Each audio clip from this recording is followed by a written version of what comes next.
They actually did it. While you were distracted by the latest political circus, while the mainstream media was feeding you stories about celebrities and scandals, while the financial press was obsessing over the latest Fed governor's speech about interest rates, something happened in Washington that directly affects every single person who owns physical silver. They passed it. The law that silver stackers have feared for years. The regulation that privacy advocates warned was coming.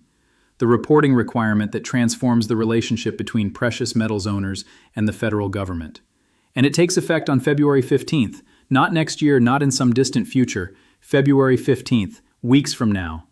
A date that will be remembered as the moment when anonymous silver ownership in America effectively ended. I have spent the last 72 hours reading the legislation, analyzing the regulatory language, speaking with dealers, consulting with tax attorneys, and piecing together exactly what this means for you and your silver holdings.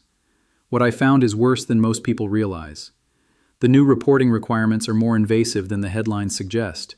The thresholds are lower than the industry expected. The penalties for non-compliance are severe enough to terrify any rational person into submission. The government is not coming for your silver, not yet, but they are building the database that makes confiscation possible. They are constructing the surveillance infrastructure that tracks every significant precious metals transaction in America. They are creating the paper trail that connects your name, your address, and your social security number to every ounce of silver you buy or sell. This is not a conspiracy theory. This is public law. This is the regulation that was published in the Federal Register 3 weeks ago. This is happening whether you know about it or not. The question is not whether you can stop it. You cannot. The question is whether you understand what is coming and whether you have prepared accordingly. Welcome to Finance Reality.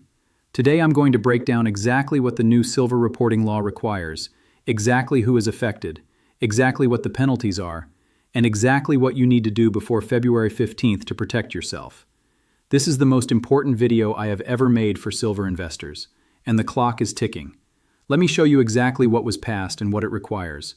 Let me take you through the regulatory language so you understand precisely what is changing. The new requirements come from an expansion of the Bank Secrecy Act reporting rules, combined with provisions from the Anti-Money Laundering Act of 2020 that are only now being implemented through final regulations. The rule was published in the Federal Register on January 10th. It takes effect 35 days later on February 15th. That is the law. Here's what changes on that date. Precious metals dealers, defined as any business that sells gold, silver, platinum, or palladium products, are now required to file currency transaction reports, CTRs, for any cash purchase of $3,000 or more. Let me repeat that number because it is critical. $3,000. The old threshold was $10,000, matching the standard CTR requirement for banks and other financial institutions. The new threshold for precious metals is $3,000. At current silver prices of approximately $75 per ounce, $3,000 buys you about 40 ounces of silver. A single monster box of Silver Eagles, which contains 500 coins, costs approximately $40,000 to $45,000 at current premiums. Under the new rules, virtually any significant silver purchase triggers a federal report. But it gets worse. The regulation also expands Suspicious Activity Report, SAR, requirements for precious metals dealers. Under the new guidance, dealers must file SARs for any transaction or pattern of transactions that appears designed to evade reporting requirements. This means that if you buy $2,900 in silver on Monday and $2,900 in silver on Tuesday, the dealer is required to file a Suspicious Activity Report, flagging your purchases as potential structuring. Structuring, also called smurfing, is a federal crime. It carries penalties of up to 5 years in prison and fines of up to $250,000. You do not have to actually be evading taxes or laundering money. The mere appearance of avoiding the reporting threshold is sufficient to trigger an investigation. Let me explain what information is collected in these reports. A currency transaction report includes your full legal name, your date of birth, your social security number, your address, your phone number, your occupation, the amount of the transaction, the type of products purchased, the method of payment. This information is transmitted electronically to FinCEN, the Financial Crimes Enforcement Network, a bureau of the Treasury Department. It is stored indefinitely in federal databases. It is accessible to the IRS, FBI, DEA, ATF, and any other law enforcement agency with appropriate authorization. When you buy 40 ounces of silver, the federal government now knows exactly who you are, where you live, and what you bought. But the reporting requirements are only half of the new regulation. The second major change involves customer due diligence and beneficial ownership requirements. Starting February 15th, precious metals dealers must implement formal customer identification programs, CIP, modeled on banking regulations. This means that before you can complete a purchase of $3,000 or more, you must present government-issued identification, provide your Social Security number, verify your identity through documentary or non-documentary methods. Some dealers are interpreting the regulation even more broadly. I have spoken with 3 major online dealers who are implementing identity verification for all purchases over $1,000, regardless of payment method. They are being conservative to avoid any regulatory scrutiny. The days of walking into a coin shop with cash and walking out with silver, no questions asked, are ending. February 15th is the deadline. Now let me address a question many viewers are probably asking. What about private sales? What about buying from individuals rather than dealers? The regulation specifically targets businesses engaged in the trade of precious metals. Private sales between individuals are not directly covered by the dealer reporting requirements. However, and this is important, other provisions of tax law still apply. If you sell silver for a profit, that gain is taxable whether or not it is reported by a dealer. The IRS has always required self-reporting of capital gains. What the new regulation does is create a paper trail that makes it much harder to underreport gains. If the government knows you bought $50,000 in silver over several years and you never report any sales, they can and will ask questions. The database is the point. The surveillance infrastructure is the point. Even if no immediate action is taken, the information exists and can be used whenever the government decides to use it. Now let me explain why this is happening. Let me give you the context that makes sense of these new requirements. The government has wanted to increase precious metals reporting for decades. Every few years, proposals surface to lower thresholds, expand requirements, or implement new tracking mechanisms. Most of these proposals have failed because of industry lobbying and privacy concerns. So what changed? 3 factors converged to make this regulation possible. First, the explosion in precious metals demand over the past 4 years.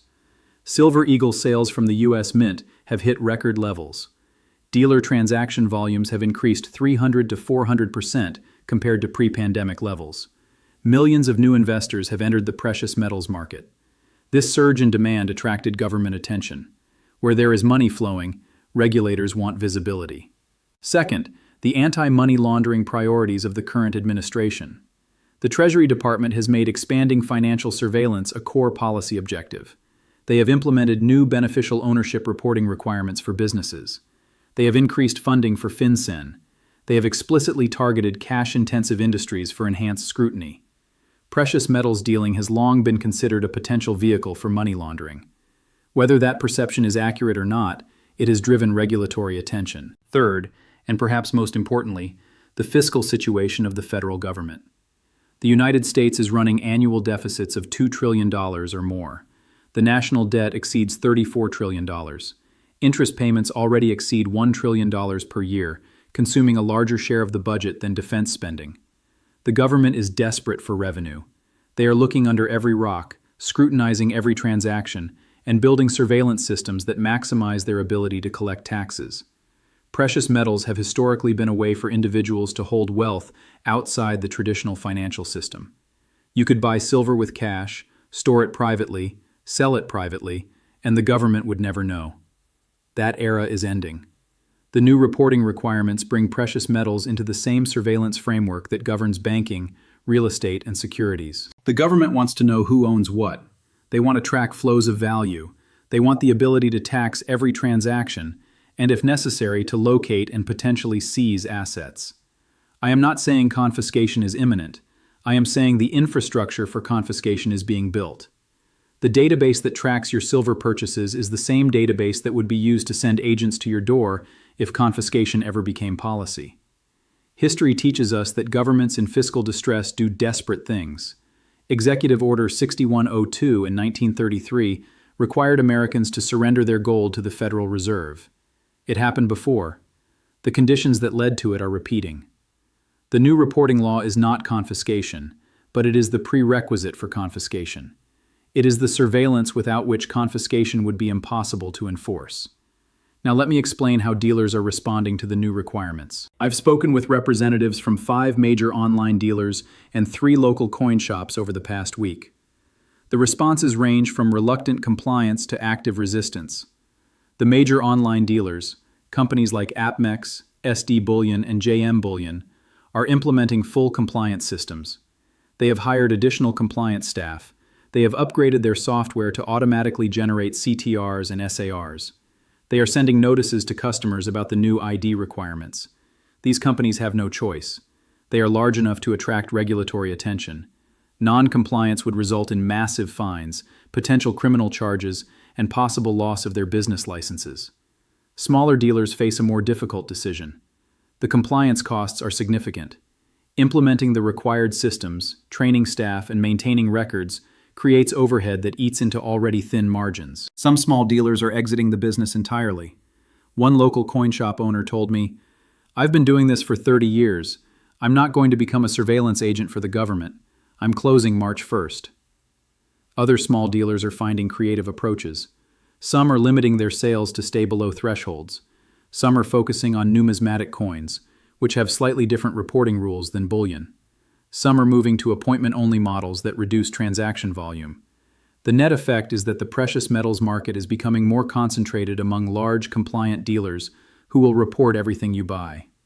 The informal, privacy-respecting options are disappearing.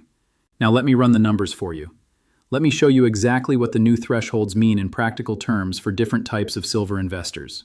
The $3,000 cash reporting threshold translates roughly into the following quantities at current prices and premiums. American Silver Eagles, approximately 32 to 35 coins. Canadian Silver Maple Leafs, approximately 35 to 38 coins. Generic Silver Rounds, approximately 38 to 42 ounces. 10-ounce silver bars, 3 bars. 100-ounce bars, less than half of 1 bar.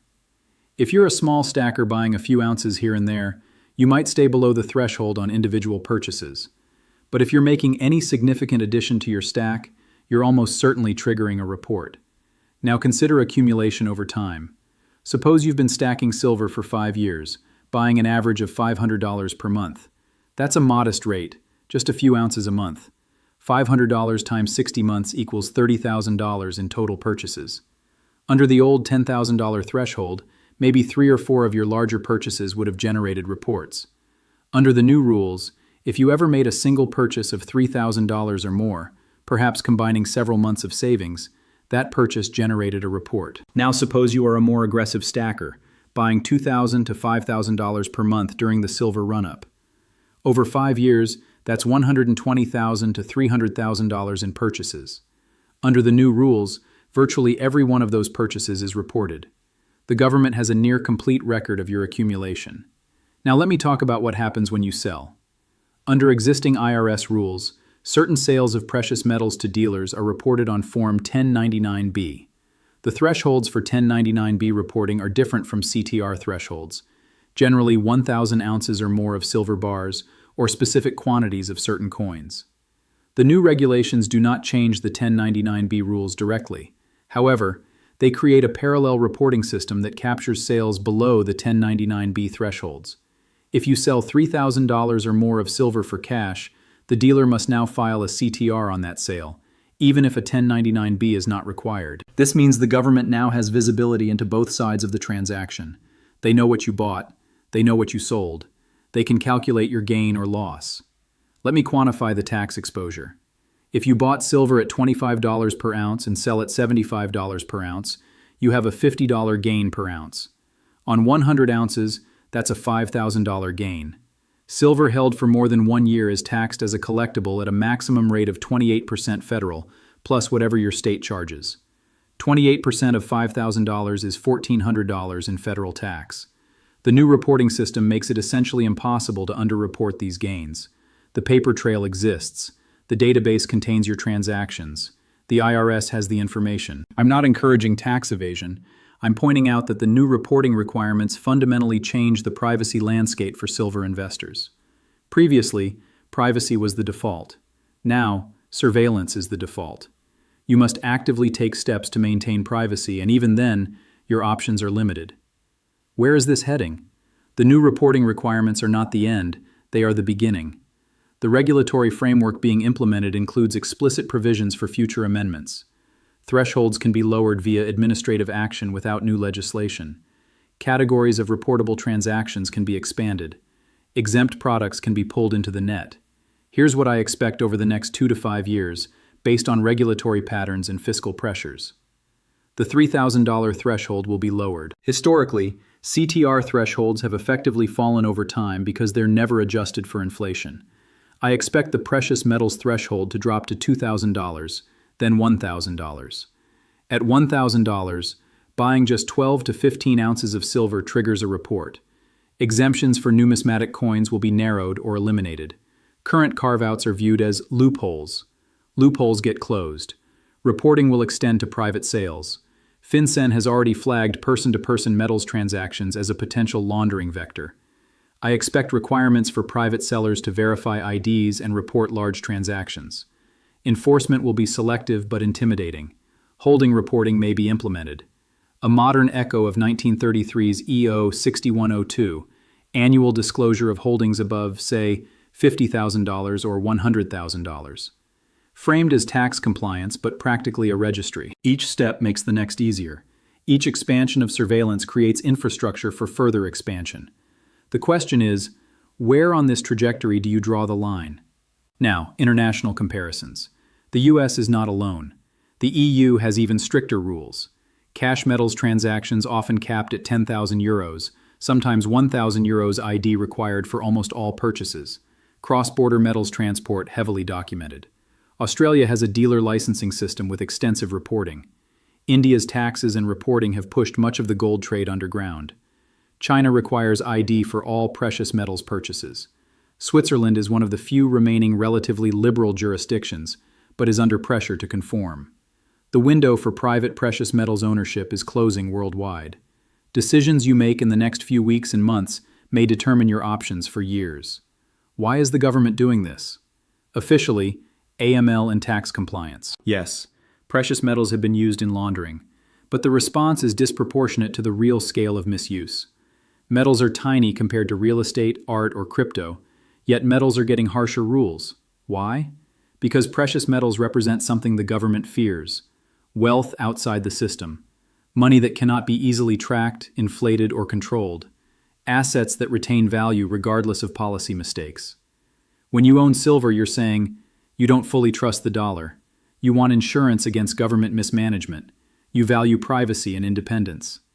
The government does not like that statement. They want you dependent on the banking system, invested in assets they can influence, holding dollars they can print at will. Silver is an exit from that system.